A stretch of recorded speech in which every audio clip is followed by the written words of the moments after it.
delighted to have the opportunity on behalf of all of my colleagues in IDA to extend a very warm welcome to our next guest, Leo Clancy, the new CEO of Enterprise Ireland. Leo, it's great to see you here in person today, and thank you for taking time to join us.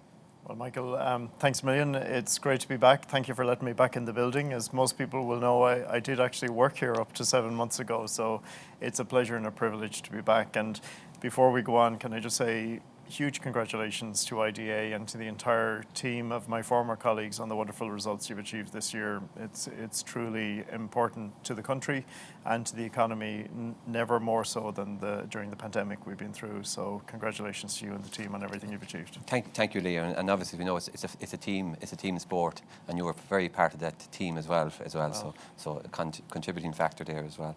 So I suppose maybe as we look back on 2021, it certainly was a very eventful year, in everyone's life, and no more so maybe than in yours in terms of, you're moving to the new role as CEO of Enterprise Ireland.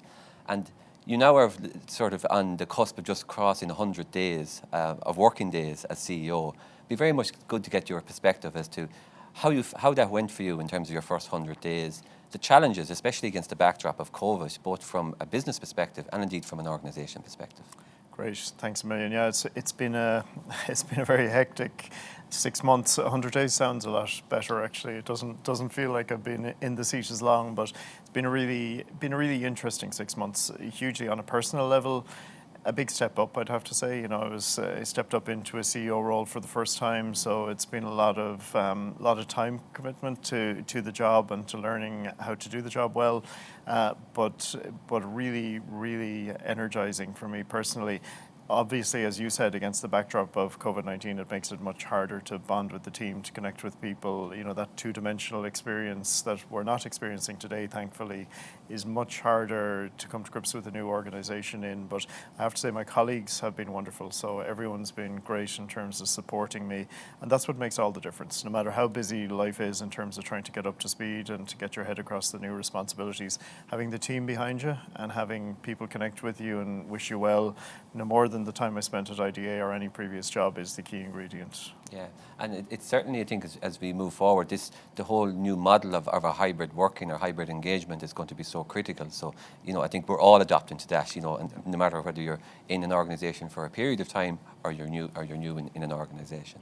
So maybe just to move the conversation on then to just talk about the excellent and strong brands that there are from an Irish perspective, strong global brands, and we particularly think of some, and certainly I do, in terms of the food brands and the agri-tech brands in particular. But also we've now seen a strong growth of that entrepreneurship on a global level that's coming out of Ireland. So again, it'd be just good to get a sense from you as to what makes those successful brands, and more importantly, how do you sustain those in the global market?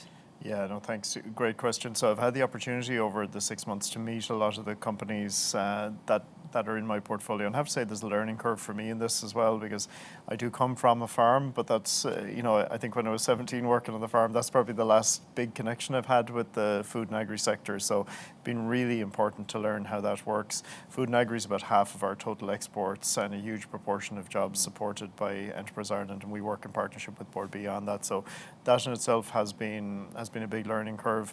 The brand is really strong. As you know, the Kerry Groups, Glanbia's, and all of the other brilliant food brands we have out of Ireland have huge global recognition. So that's really strong, continues to be strong. I think notwithstanding a lot of the challenges that people are hearing around climate change and other aspects at the moment, that will continue to be the case. And I think Ireland's reputation on food and agriculture, quality food, will continue to grow. If you look though, you mentioned the other growing sectors, we've seen huge growth across a number of other sectors. So technology has been a big performer for us over the last number of years. Engineering, in terms of some of the unique global companies we have, like the Combi Lifts of the world, where they've made a mark on a global industry, hugely positive.